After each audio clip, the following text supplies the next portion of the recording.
Hey everybody, Suz here, back with another keto dinner ideas video, and today is all about keto chicken recipes. We're going to be doing a couple keto chicken casseroles, as well as a keto skillet meal, and even a keto dump and go easy crockpot recipe. Again, all about the chicken. Hit that subscribe button if you're not already a member of the crew. Let's go ahead and get into it.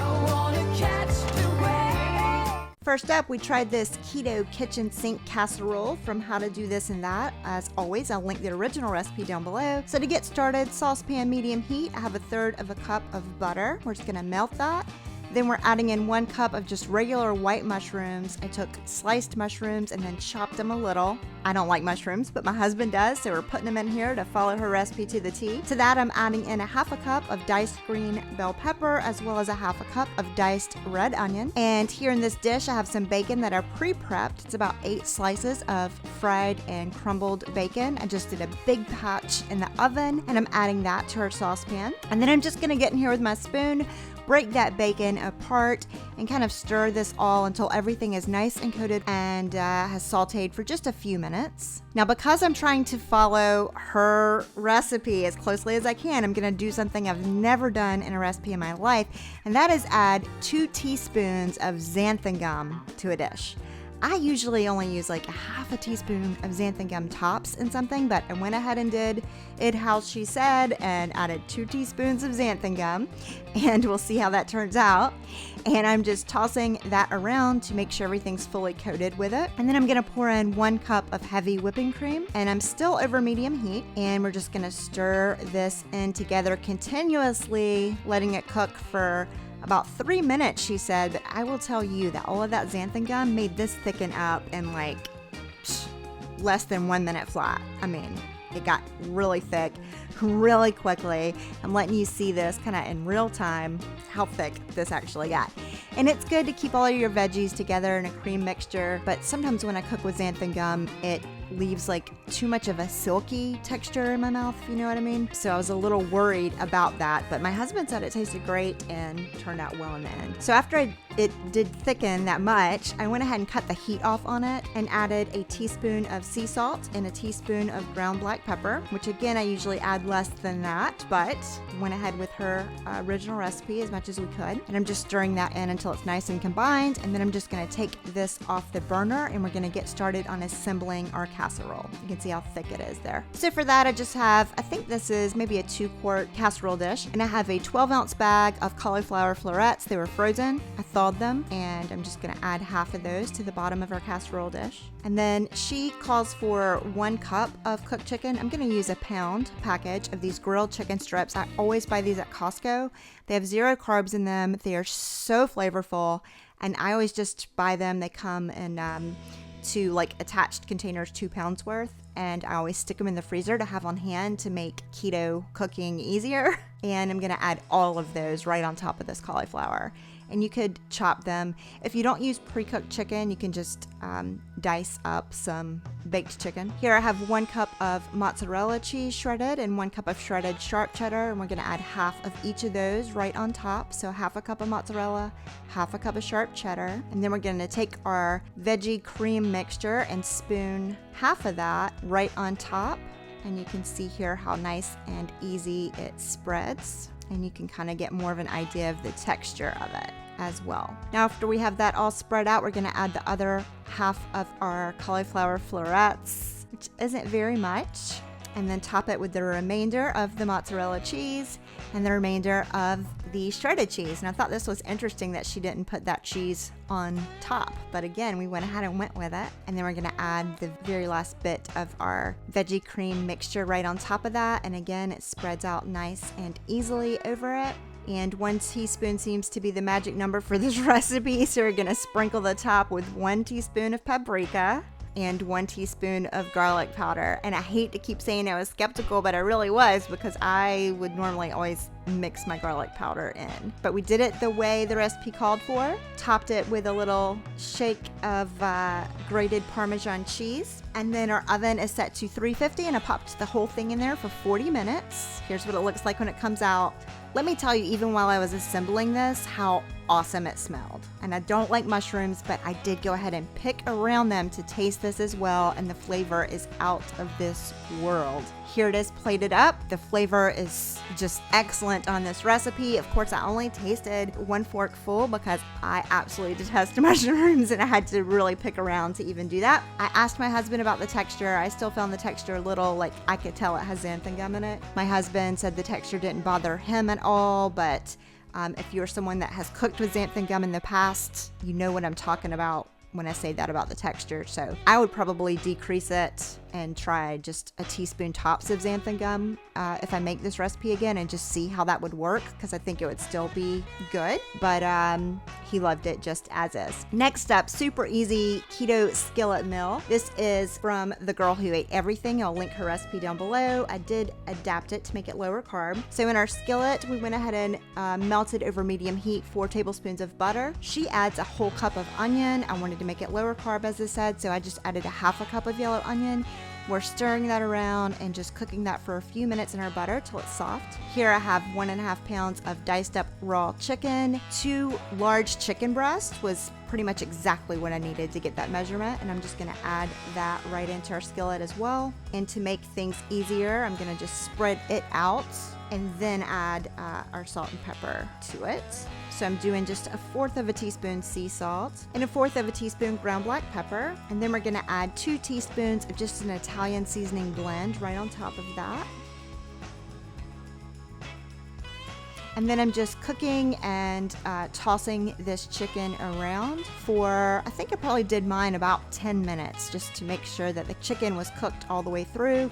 Of course, the smaller your chicken is chopped, the faster it's going to cook. Once our chicken was cooked through, I'm adding in 2 generous teaspoons of minced garlic right on top and tossing that in and just letting it cook for maybe a minute more tops, before adding in 1 16-ounce, 1 pound bag of frozen cauliflower rice, 1/2 cup of heavy cream, and then just pouring in 1/2 cup of chicken broth right on top of that.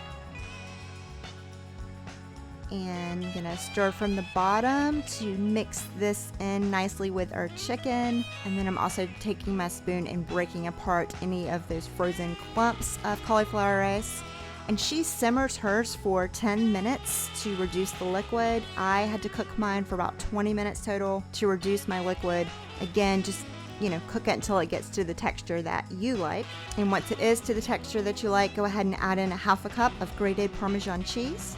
And we're just gonna stir from the bottom and kind of toss that around in there until it's nicely melted and combined. And then it is all done and ready to plate up. Super simple recipe. And here it is served up. I did just put another little pinch of grated Parmesan cheese and parsley right on top of that to serve it. This is tasty and, more importantly, super easy to throw together. And if you have like pre-cut up frozen raw chicken breast, it would be even easier, and it's also kid friendly. So perfect keto recipe to try out. Next up, we did a jalapeno popper chicken casserole with some bacon. This is from my Montana kitchen. So to start with, in a large mixing bowl, I have 3 cups of shredded chicken. Now, I always just take a few chicken breasts, throw them in the Instant Pot with some chicken broth and salt and pepper. So I've already pre-salted and peppered this chicken, so I won't add any more. Pick out this little piece of bone there.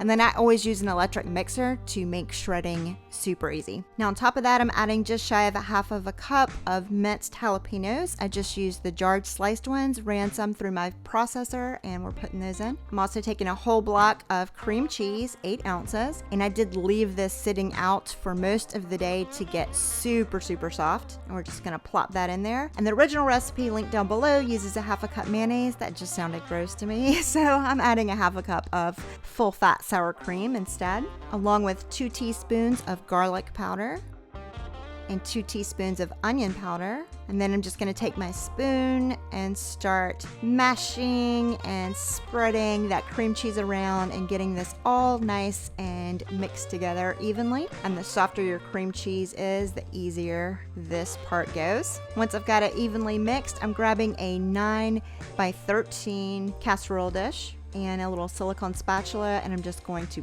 plop it all in there and spread it out till it's nice and even in our dish. Then we're gonna top it with 1 cup of sharp shredded cheddar cheese, and then we're also gonna top it with about a 1/2 cup of bacon.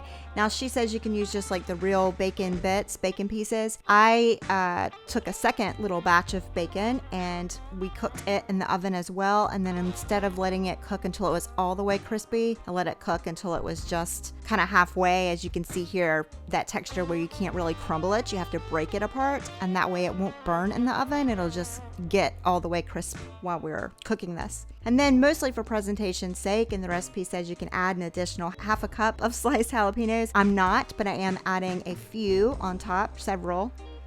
And then I'm popping the whole thing into a 350-degree oven for 35 minutes. This is what it looks like when it comes out. It is absolutely beautiful, but let me tell you, as soon as I opened the oven door, the level of spice from those jalapenos on top brought an immediate sting to my eye. And here it is plated up. My husband loved this recipe, and he's not usually as much a fan of spicy food as I am. I was not as much of a fan of it. I don't know, I guess I like my jalapeno poppers as jalapeno poppers, and this was just a little much for me. The flavor was great, but it's not something I would want to sit down and eat a whole plate of. My husband, on the other hand, went back and got another little second helping, as high calorie as this is. So you be the judge of that. Like I say, if you do not like spicy food, of course, stay far away from this recipe.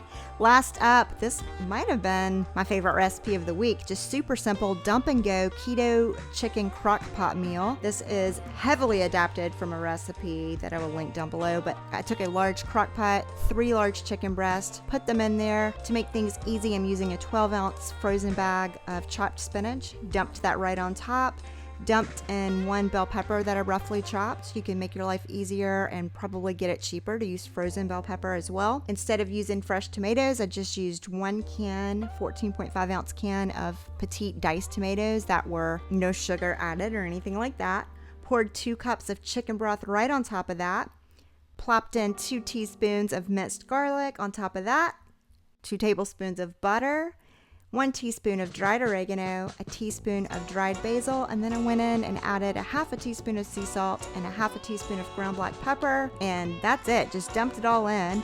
Lid on top. I cooked mine for 3 hours on high, 3 hours on low. Never touched it or checked it even once. When I say dump and go, I mean dump and go. Here it is, taking the lid off of it. I'm just gonna get in there with a nice big spoon and stirring from the bottom, start incorporating everything together so that it's almost more like a healthy chicken and spinach stew. And you can see how easily that chicken is breaking apart. I love healthy, easy recipes like this that just give you energy when you eat them and make you feel good. Here it is plated up.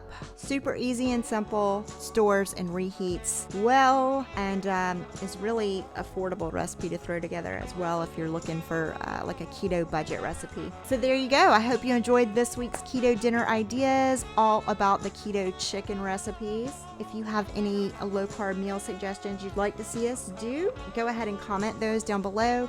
I have gotten several suggestions from you all that I am working on. We're going to be doing a deep fried cauliflower recipe in the coming weeks, as well as some favorite product and recipe highlights. So again, leave those down below. And until next time, bye y'all.